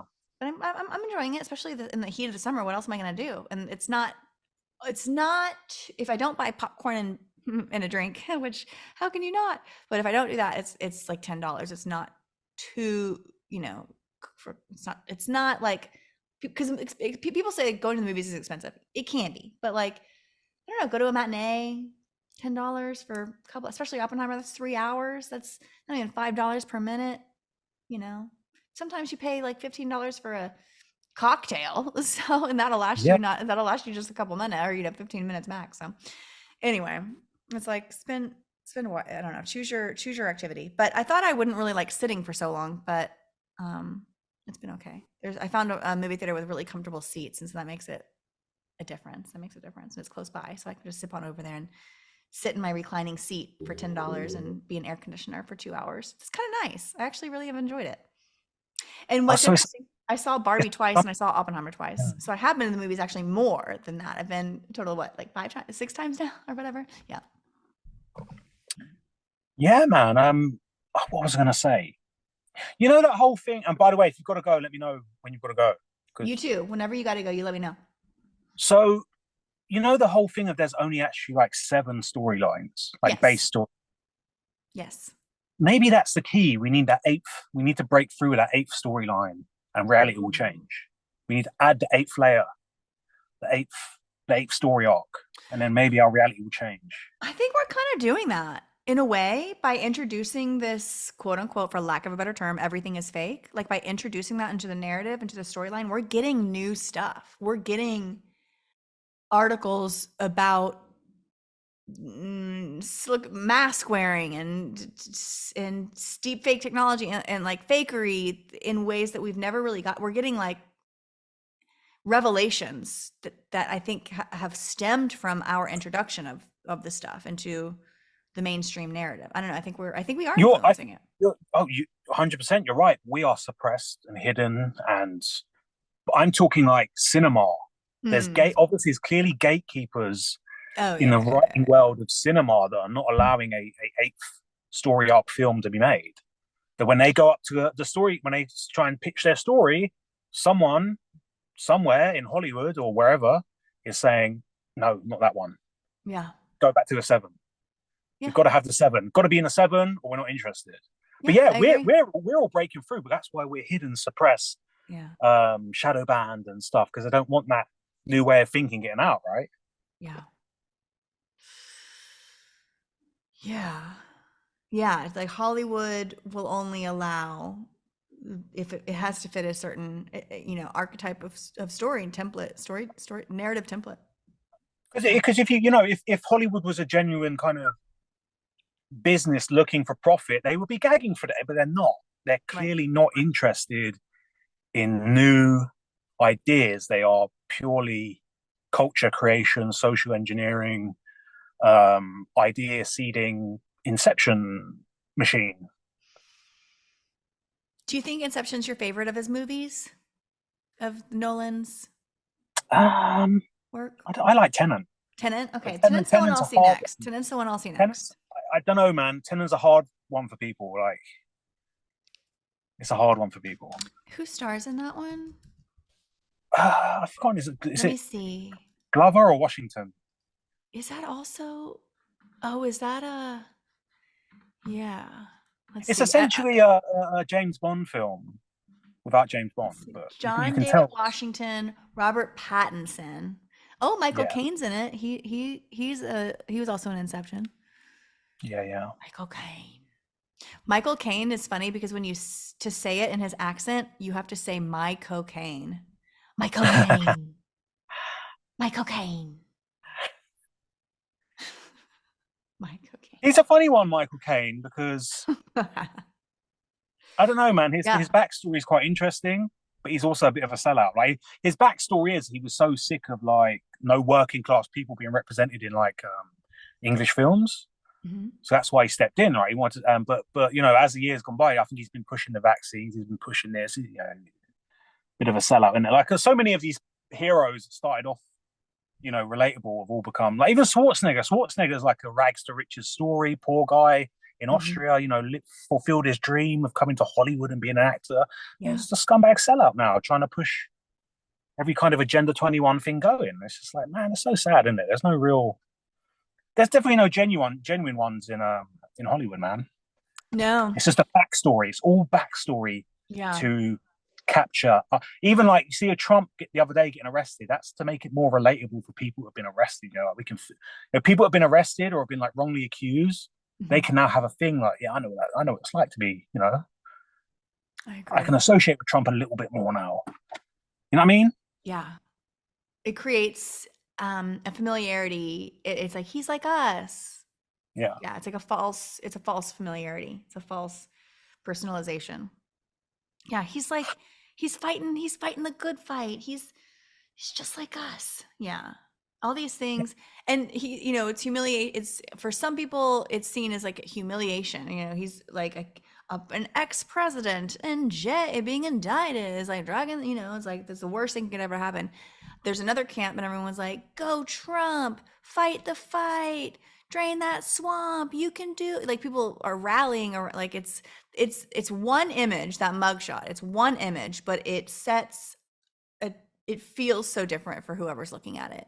There's like a defiance in his face for people that are his fans. They're like, he's gonna look how look at him go. He's gonna beat this thing. And then other people that see that mugshot, they just, it's like disgusting. The fact that he's even in that image at all. That ex-president. Like, I can't believe this this miscreant was ever in the White House. Yeah. What you're saying reminds me of them, them pictures where you walk towards it from one angle, it's like a smiley face, and as you kind of go around it, Yeah. it changes. Yeah. That's it, isn't it? That is that I image. am the observer. Yeah. It hits everyone. Mhm. Everyone's what they want. Everyone can see in that image what they want to see.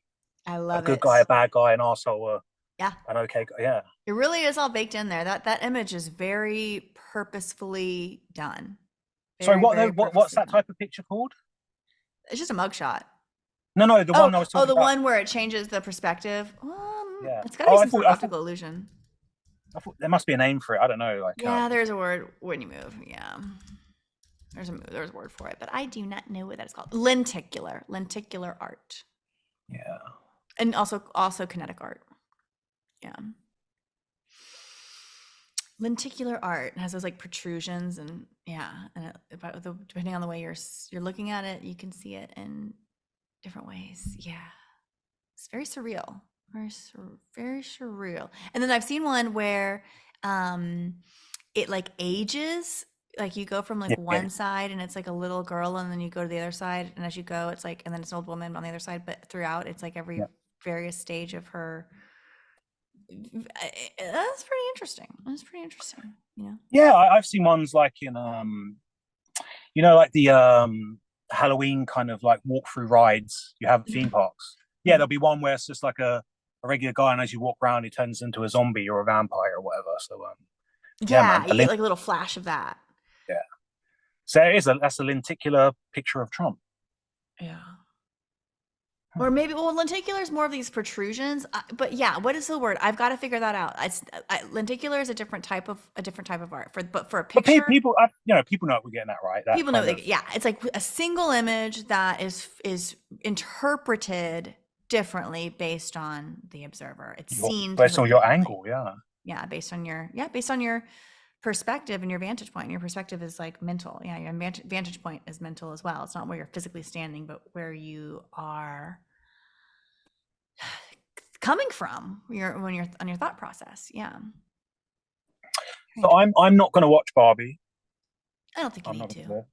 I don't think you need to. I did find it interesting that how many people were wearing. I obviously thought of you like over here. There must be some sort of deal, like you got like a discount if you wore hot pink to I the guess so. cinema or something. I didn't own any. I was gonna wear pink. I was like, if there's any day that I wear pink, I'll go ahead and wear it. But I looked through my closet. I kept looking. I was like, I don't have anything pink in here. Oh my gosh, it's just not a color that I.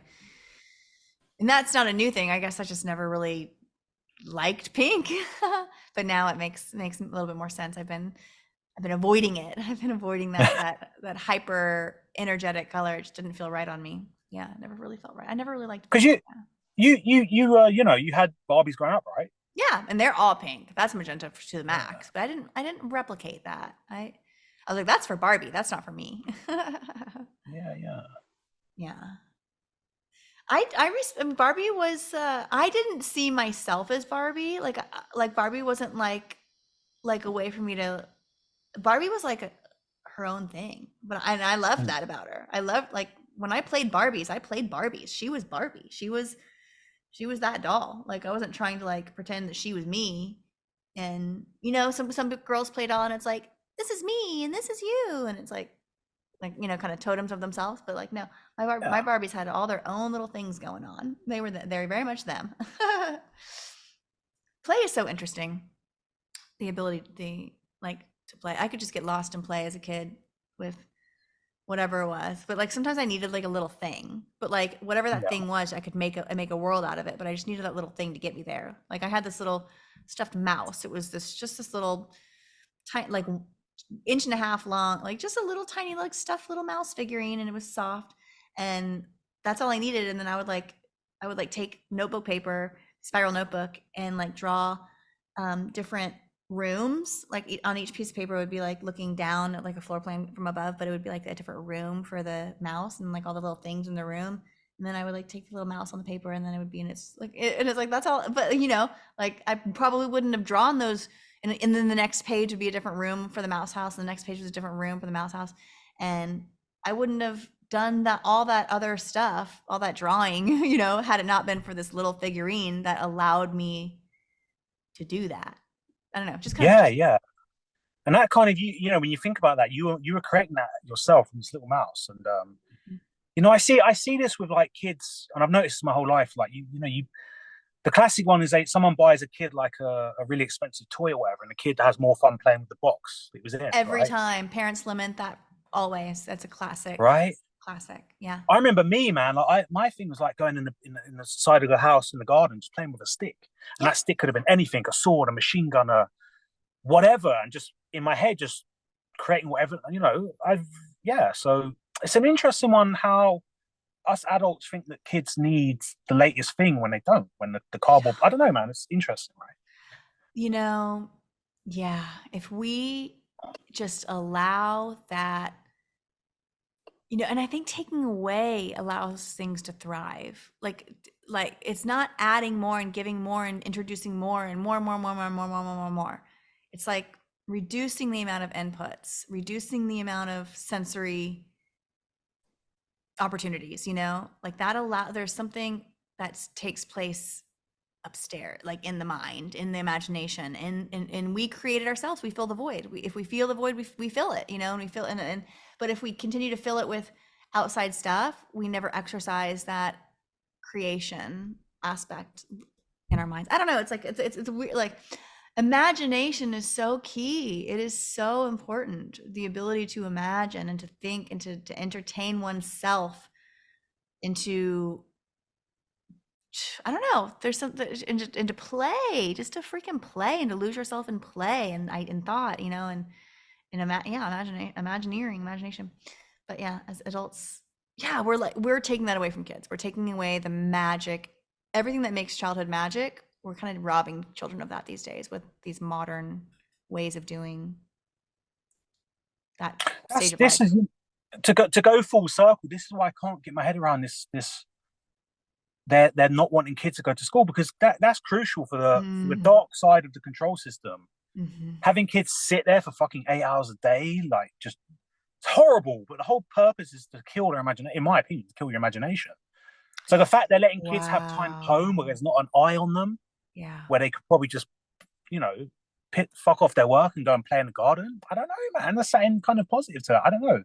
And I'm thinking like, why would they do that? Because I saw a lot more kids playing during COVID when they were stuck home from school. Kids just went outside. They were like desperate to be, they were, because they were deprived of all the stimuli from school, of all that, and then you just want to get home and like do nothing and get on your video games or whatever because you've had all that at school. So because they didn't have any of that, they like kids were outside. That was like really the only time I ever saw kids out when I used to live in a neighborhood. I oh, saw kids everywhere during COVID.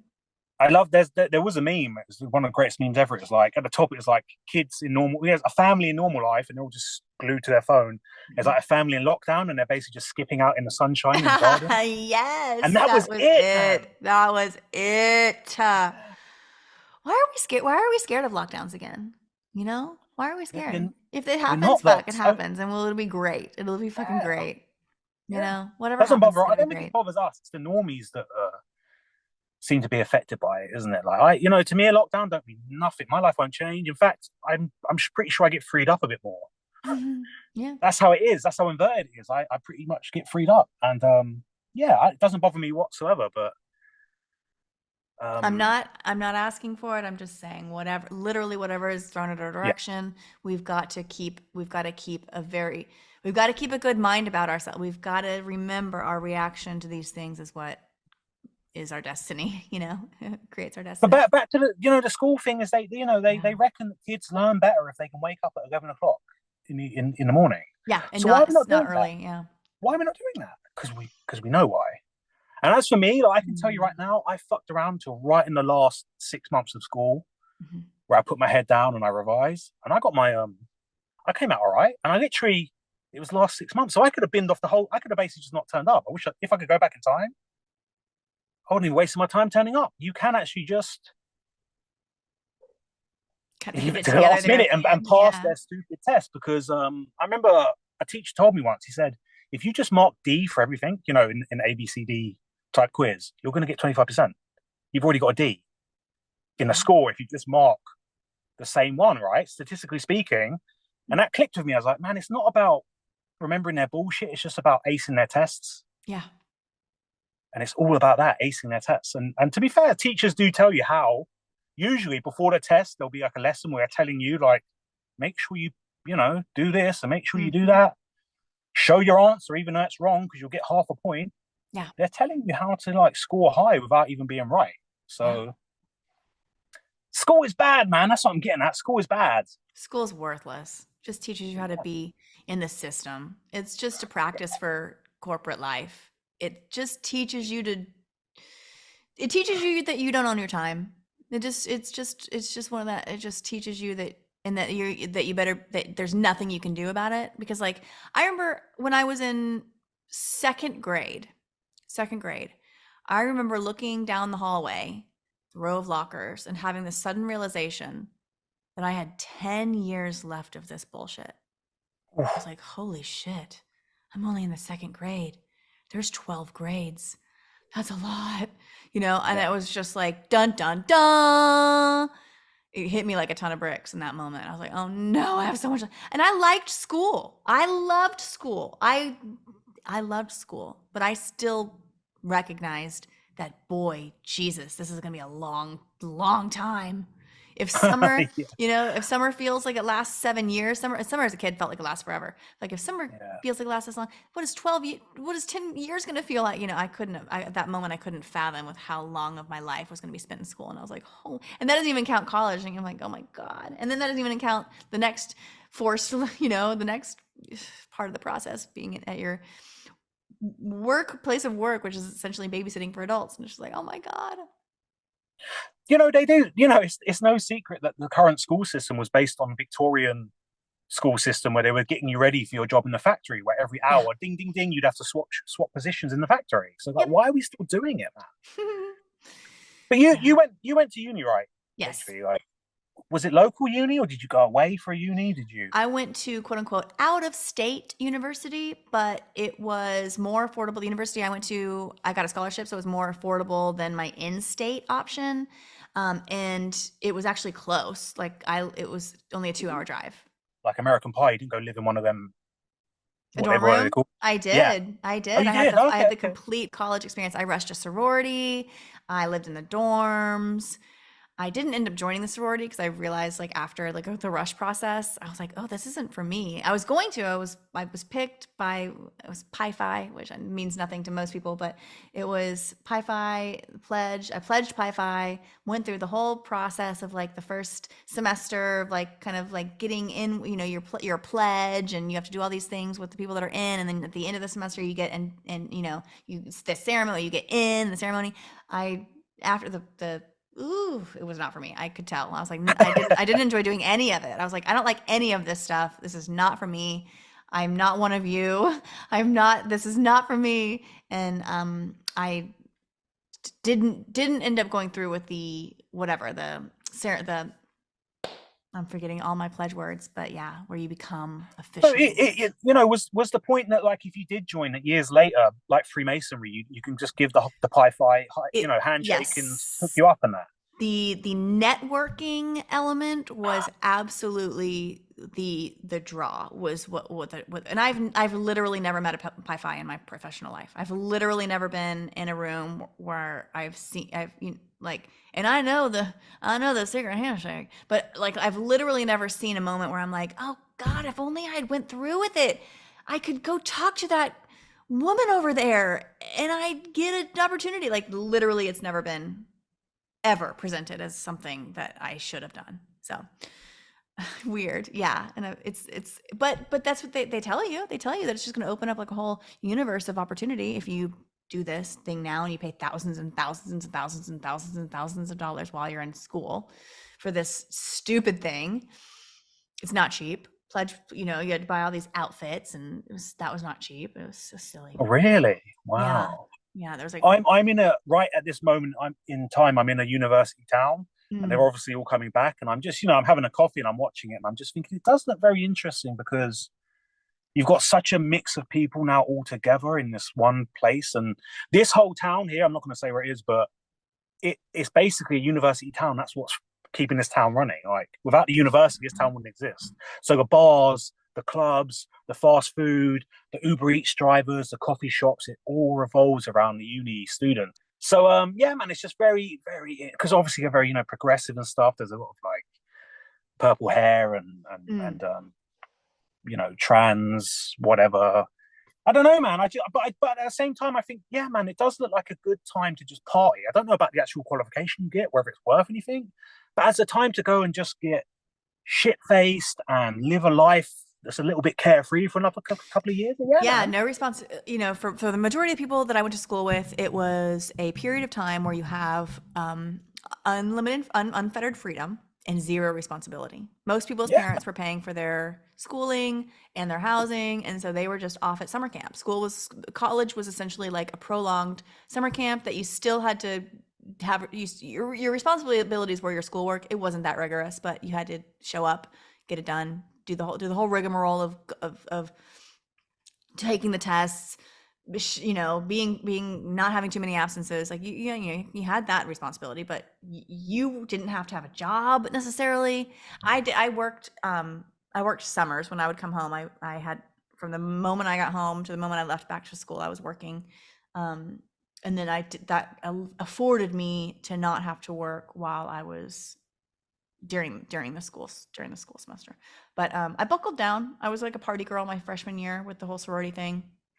Drank a lot of drinks, drank a lot of like questionable liquids. Like what is in this juice that coming out of a massive Gatorade, jug, with like a 60-gallon container with just like red liquid coming out. Like what is in here? Have no clue. But drink a lot of wow. that stuff. They called it jungle juice, or they called it a Yeah. lot of stuff. But it was just basically just like fruit juice with tons of extreme liquor, just to get you as Hmm. drunk as Hmm. possible, as quick as possible. Um, but then I buckled down. After that, I kind of like got my head on straight and realized I actually wanted to get out of there quickly. I didn't want to party. I didn't want to prolong anything. I didn't want to. These people really weren't my people, and I just wanted to, yeah, just buckle down and get through school. And I did, and got out and moved to Dallas. Yeah, yeah. I was kind of a loner for like my last 3 years. I was kind of over it. I was like, get me out of here, kind of. I was like, what do I need to Yeah. do to get through this fast? I remember every conversation I'd have with, there's counselors that kind of make sure you're on track with your Hmm. graduation schedule. And I'd be like, how can I do this quicker? Like, what can I do to get out of here? So yeah. A scholarship is where like the state helps you kind of like pay for it, or they kind of welcome you in. They want you Mhm. or something. How does a scholarship work? I had applied for a bunch of scholarships. My mom was really good at helping me at this element. I did good in high school, and my mom was like really, really on top of. She was like the saving money queen because we always were financially insecure.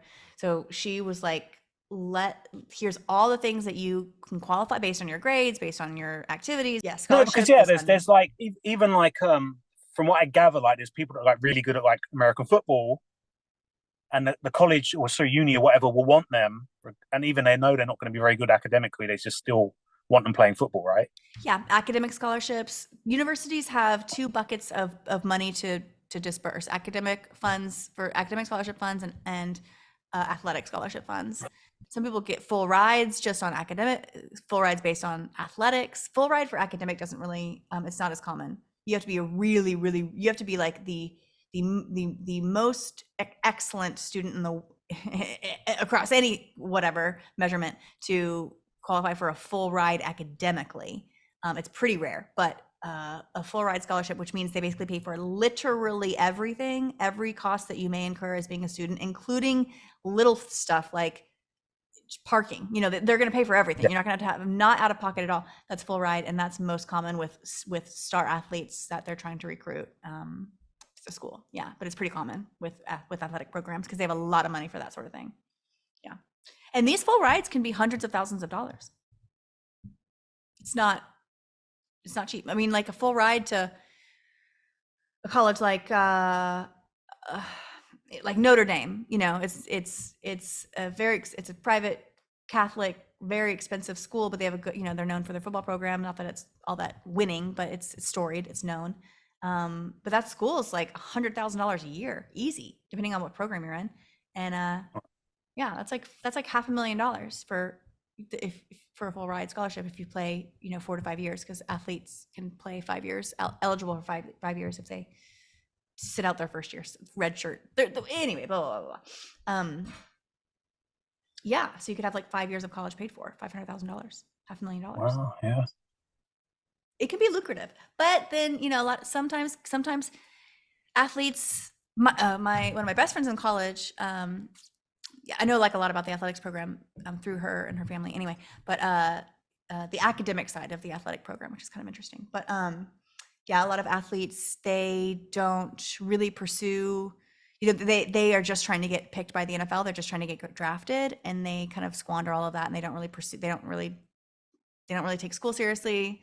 They don't pursue a viable degree that they could actually get them hired after school. They get degrees in kind of like things they're kind of throwaway, like psychology, and unless you go get after degrees and like postgraduate degrees, like you're not going to really do much in that.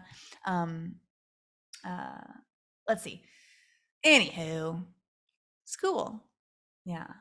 Gosh, I'm glad I did it, but like I don't see the point of it. I didn't learn anything. I learned about myself. It was a good growing up. I needed that for myself to grow and be where I was after school and through school, and know what I wanted and know what I didn't want out of life and stuff. I did a lot of that, but I didn't learn anything, I didn't really learn anything in Yeah. school. Yeah. The one thing that if I got reincarnated here, the one annoying thing would have to be going through that again, a kid again, the Yeah. powerlessness of being a kid and having to go to school and all that shit. That's the only, Yeah. other than that, I wouldn't mind coming back here. It's just the kid part. It's just, you're so. That's kind of why I don't want to have kids. Why I've never been interested. Well, as an awake person, before I awakened, I didn't want to have kids because it wasn't right circumstances. It's just, not the right person, da da da. But I still, far off, maybe kids. But now, as an awake person, I realize like I don't want to have to participate. Like you'd go to jail if you don't send your kid to school. I mean, there you could homeschool, but I'm not teaching kid math. Oh my God, I can barely subtract 4 from 5 sometimes. And I don't know, like to be a part of the traditional school system, I don't have the patience for that. Like I don't think I could do that and care about all that stuff for the kid like a parent would have to. Yeah, man. I know what you mean. Yeah, I'd have a blanket ban on like iPads and stuff, but Yeah. then you're kind of like isolating your kid from all the other kids that are iPad, Exactly. raised Exactly. and stuff. Exactly.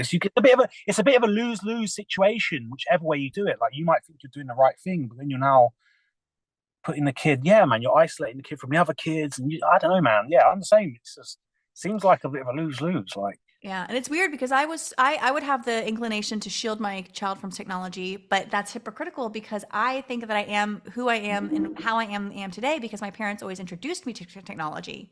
We mm, always had a home computer when a lot of people didn't have a home computer, and my mom was always teaching me MS-DOS language when I could barely read books, and I'm so thankful that I always was just kind of tinkering and practicing with whatever like the latest, when internet was out, we had access, and my parents were always like kind of participated. They just made it available, and yeah, I'm yeah, I'm thankful for that. And that has its pros and cons, but so it's like, oh, do I really want to keep the technology away from the kid, or do I want them to be savvy in a way, hmm I don't know. Well, any other thoughts on Oppenheimer? Okay, my last thought, the word Oppenheimer. I was like, what does this word mean? What does this word mean? When looking at the etymology, it doesn't really mean anything. It means like someone from a place in Oppenheim or whatever. Man from Oppenheim. But okay, so we talked about it a little bit. His eye was open the whole time. Like the open eye was like the biggest part of the movie. It opens on his open eye. The camera's trained on his eye like the whole time. It's just all about open eyes. And Oppenheimer, open eye, something like that. There's something eye opening about the word Oppenheimer. Like the open eye is just hidden in that name. I think. Have you like decoded the name? Have you like I tried to, but Oppenheimer. I was like, okay, well, where's the name Oppenheimer from? But it's just a person from a region. Sometimes names don't like Smith. uh, Smith doesn't really mean anything more than like it's an addition like a blacksmith or yeah, yeah. a worksmith. But so So it's one of those. Oppenheimer's a place in old Germanic Let world, me is let me it? pull it up. Oppenheimer etymology. Yes, derived from the name of a village in Hessen, Germany. Well, that whole, the Hess and the German and all that. There's a lot of obviously occult. A lot of the occult world comes from Germany, man. Mm-hmm. I mean, I don't know if people know, but English people, right? Anglo Saxons are they're two German villages, the Angles and the Saxons that came over here, right? That's right. That's like the whole thing of World War II is ridiculous because you basically got Germans fighting Germans, basically. Us English people are German by root, really. Well, we're mixed everything, but you get what I'm saying. But yeah, man, there's a lot. Germany has a lot of I don't know, a lot of occult history in it, Yeah. Bavaria and all this kind of stuff, and yeah, man. But as for the film, I'm gonna let old Christopher Nolan have his. I'm gonna give him a pass. He just done the film for the money, That's what I'm and he feeling. didn't. That's Yeah, the sensation I get. Like it's not his story. Like he's missing from it because it's not his. He just yeah. put His his name's on the treatment on the towards it. on the on the brand, but he's not. Yeah, man. So and maybe he's doing us a favor there by not Yeah, participating in the maybe. whole nuke thing. Maybe he doesn't. Maybe he said, you know what, nuke is bullshit. I'm not gonna slip any secrets in there because I don't want to give energy to nukes. So here's just a crappy biopic. Mm. It's watchable, it's stylish, but there's no real hidden messages in there from my. Speaking of stylish, and we talked about color earlier. Did you like how it switched from black and white to color to like set like it kind of did exactly what we talked about. It kind of had different color tones throughout the flashbacks. Like the most modern were shown or the most like late in life were shown in color, and then when it goes to flashbacks of like earlier times it was shown in black and white. Did you clock that? It was kind of subtle, but they did that. And like the Wasn't it hearings the wasn't it the other hearings were way in black and around? white. Yeah. So wasn't the hearings were after? Oh yeah, you're right. Yeah, what was that? What was that That's about? very, yet again, maybe we are missing something there. Maybe he's inverted the time there because Yeah, yeah. Thanks you for you redirecting me there. Yeah, because it's like the film is done in like three three stages. acts. There's Yeah, three there's him stages. as a Yeah. young man, Mm-hmm. him doing the bomb, and then the aftermath where everyone's Yep. trying to like get him. Yeah. And yeah, that part is all black and white. When really it should be, The other way you'd around. think the earlier life would be black and white, but they flipped it around. So maybe there's something there. Maybe that's an inversion. And I mean, listen, on the woo woo side of things, maybe when they were fucking, if they were fucking around with trying to make bombs and stuff, maybe they did actually discover something, not a nuclear bomb, but something else Yeah. that forever has been under Suppressed. the cover of the nuclear mushroom cloud, right? Because the mushroom cloud is Yeah. hiding something. This is the thing. Yeah. It's smoke and mirror. It's smoke and mirrors, essentially, because they detonated it It's the in. smoke. Yeah. Yeah, it's the And smoke. then it was on the white sands of the desert, so that's kind of a mirror analogy. But yeah. Just before we go, are you aware of any city that has the nickname the City of Mirrors? No. Don't even Paris? don't. Paris? So that's the City of Lights. That's the City of Light. London's the big smoke. So I'm looking for the mirrors. I got the smoke. I got the light. Where are the mirrors? Don't bother, HV. You won't find it. You'll just keep getting this stupid book called The City of City of Mirrors, the Mirrors. vampire book. Oh my gosh, that's There's right. there's a proactive Google Where does the City diversion of manual. Mirrors take place, though? Where does the book take place? I don't know. Where does it? I've tried to look for it online. There's nothing, and you can even go like a website saying listing all the nicknames for cities, right? And Yeah. there's no City of Mirrors. So we need to find everyone the City of Mirrors. What is known as the City of Mirrors? Emily Moyer suggests it might be Austin because there's so many mirrored buildings there, Is it but New it's not York well. City? Well, that's the Big Apple. Yeah, the Big Apple. Yeah. I've got its nickname, you know. Yeah, that's right. It already has a nickname. Yeah. On the cover of the City of Mirrors book, it looks to be New York City. The cover. Ah. And yeah, there's but yeah, who knows? That's interesting. The City of Mirrors. Yeah, So New anyone York out there City. listening, you know, if you know, it's obviously through word of mouth or through your own wherever you live, somewhere that's known as the City of Mirrors. Let me know where it is. Yeah. Does any city have the nickname HV, I've tried it. Don't waste your time. City of Mirrors? Yeah, it's so funny. I'm on the yeah. Yep. That Nope. book, It's all the about the book, book. It is that all about that book. that that Interesting. book, that book. I'm telling you right now is deliberately been put there to hide the actual City of Mirrors. This is Wow. Yeah, it's a this is the roadblock. whole thing It's an absolute, of literally every single, yep, literally everything is about that. yep. Huh. Interesting. So it's only through word. This is one of the things we're gonna have to find out through word of mouth. You're gonna have to ask the old-fashioned way of asking someone you know, probably an elder, like you probably one of your grandparents. They probably know. Like, wait, man, do you know what's the City of Mirrors? But yeah, Emily Moyers like suggests it might be Austin because there's so many like flashy new buildings there. Yeah. Their Maybe, but skyline, I, their I downtown's very modern. Those glassy buildings. Yeah. because for Mirrored me in the work glass. I do about magician stuff, I've got the big smoke, I've got the City of Light. Where's the City of Mirrors? I need to know Yeah. I didn't know London was a big smoke. That's interesting. the big smoke. Yeah, Yeah. Makes sense. because Yeah. obviously back in Victorian times, that the smog it used to apparently just had a big cloud of smoke over it, smog, and What's the but to me Vatican's it's nickname? Does the Vatican have a nickname? it does. Yeah, I've forgotten what it is. Hmm. The Holy City. I don't Yeah, know. yeah. Probably. I don't know. There's That's a something to think website. about. Yeah, you're The right. nickname. Yeah, This weird roadblock in in Google is kind of fascinating. This it's book. That's deliberate. It's yeah, deliberate, it's totally folks. deliberate. Totally deliberate. Because no one I know has ever heard of that book or read that book. No, Yeah, but it's every search option yeah. going. Yeah, you'd think that it was like almost an Angels and Demons or Da Vinci Code style bestseller. Yeah. Yeah. But I'll tell you what though, that book is about vampires, which might be a clue. Maybe I have to read that stupid book.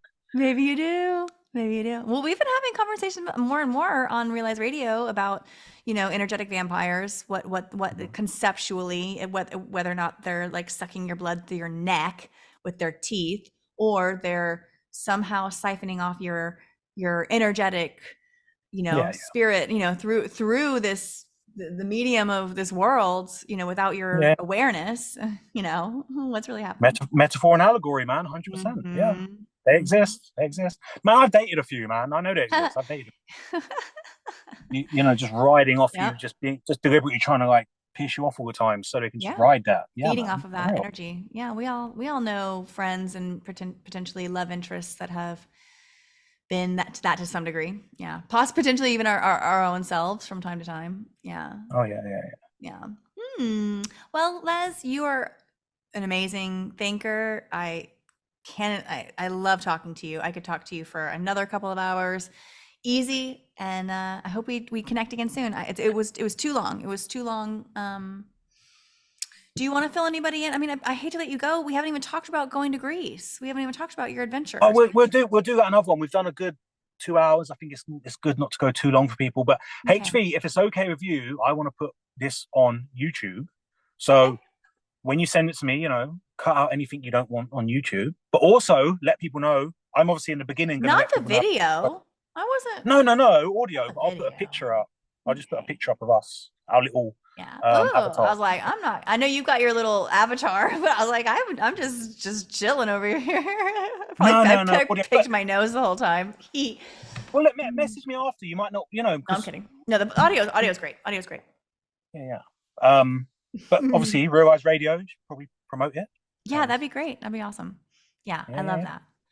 Oh, maybe I will go ahead and just make you a little video with the Realize Radio. I'll do that. I'll send you the audio and I'll make you a little video that you can post. It's just Realize Radio X Les Luthor or whatever. Cool. Yeah, If yeah, yeah, that's yeah. because I got to put it, I edit my audio in video production software anyway. So with the video, so I might as well just export it all for you. That's a little bit behind the scenes, but anyway, yes, I'll do that. I just got self-conscious because when I know that I'm being recorded, it's not that I do anything different, but like when I'm not, if it's just audio, like I literally do just pick my nose. Like I just like act like I'm nobody's, even though you can see me, just act like I'm completely invisible. And, yeah, it's funny. So No, I wouldn't. For many reasons, I wouldn't. The main thing is for me, if I've got to put up anything moving, it doesn't work on YouTube anyway. yeah. But I prefer just the audio just overlaid over a picture. Yeah, and I kind of forget it'll that be people listen to YouTube. It's not just a yeah, yeah. visual medium. Yeah, I kind of forget that because I don't do anything on YouTube really. I've stayed away. But you're smart to do it, and I will help you in whatever way I can. Sorry for being like, oh, video. That was just me. That was me and my weird ego and being like, my hair's not brushed and blah blah blah blah. So, blah blah blah. Okie dokie. I guess more of a self-conscious thing, but For anyone listening, like, HU looks really great. I don't know what she's talking about. Like, it's ridiculous. Yeah, It's now ridiculous. I'm just fishing for compliments. This is getting worse. This is getting worse. This is getting worse and worse. I better stop now. No, but I'm not like trying to like butter you up here, but you do always have a glow about you, and it's the thing, right? It's that light from I'm within. sure many people have said this to you, but you have a very positive glow about you. The one time I never saw you with your glow was when you went on the Titan binge and you were up for 2 nights. You still had your glow, but I could tell. Yeah. I went on my crack binge. Yeah. It was. I mean, it was a crack binge. It wasn't crack, but I felt that the feeling that I had inside my body was probably pretty similar to someone on a mid binge. I was like, that sounds fun. I was It sounds rabid. fun. It sounds really fun. Like I wish I had joined you. We were swapping notes and stuff. I think you got to do that now and again, man. You've got to make Every once in a while. Every once in a while. I did that for John Bonet. I was up for like 72 hours straight, and then I crashed. It was just like nonstop fever pitch, fever dream when I writing that first thread that I burned and then the second thread that stayed. And yeah, what a crazy time. And then then the Titan got me all riled up. Every once in a while I'll get a little riled up, but it can't happen too often. It's unsustainable. It's unsustainable. Crazy. Can't do it forever. Can't do it forever. But I now like and that I again, can. Now and again, I like that I can. It's fun. Yeah. And then you find yourself in it, and you're like, ooh. I kind of did it, I guess, to a degree when I traveled to Europe, when I went to London. Like I probably had like 500 Insta highlights. It was just nonstop. I couldn't stop, and that was also in a way like a similar Mannix sharing episode. Kind of like everything is just like popping, like this and this and this and this and this and this and this and that, So anyway. But it can be fun. It can be fun. Every once in a while you get in the groove, you get in the slipstream, you can't get out. All right, Les. Well, we will connect. I want to hear more about you. We'll talk less about things and films and outward stuff, and I'll talk less about me, like I always do. But yeah, we'll catch up again soon. We won't let it be so long before you come on again. And I liked that you popped on. We had a wonderful, little bonus couple. You helped our episode 115. It was like an extended cut because we usually go about an hour or so on those episodes, but we were just, once we get talking, it's hard to stop. So we had a lovely extended episode 115 with you on there in the kind of back half of that show. So thank you for joining on that one. Yeah, man, it was fun. It's fun. Rambo's idea, and I was like, yeah, man, anytime. It was great. Yeah, he was like, send it to Les too. I was like, perfect. This is gonna be great. So yeah, awesome. Thank you, and we'll talk soon. Thank you, Les, and thank you everybody for if you're still listening. Thank you for being a part of this process with all of us. It's so lovely. It's amazing. Best part of my best part of any day is just like dipping into that Discord, doing stuff with Realize Radio, recording with you, Les. Like, because literally before I recorded with you, I was on another, my normie life. And it's like that has a certain register and a feel. And now I feel completely different. Ending this call, I am like so at peace. It's like I feel great. I'm like zen. I feel amazing. I've gotten, we've really vibed and connected. Ending the other call, it was like frantic energy, like totally different feel. So this is wonderful. This is the result I want. Maybe one day in the future we'll all just like live on a nice little island and we can just all just go sit by the fire and I do would this. love You know that. what I mean? I would love Who that. knows, man? I think we could probably make that happen in the Yeah. future. Maybe We're planting the at the seeds now. moment we've We're planting the we've got to seeds try now. and save the world, but at some point, yeah, man, we can all go and retire onto a nice little island, man, with the I stars. hear We just there's some new space on Maui. I hear there's some cleared land on. hey, man. Oh, in about 10 years, that's gonna be primo space. Hmm. Oh, all right.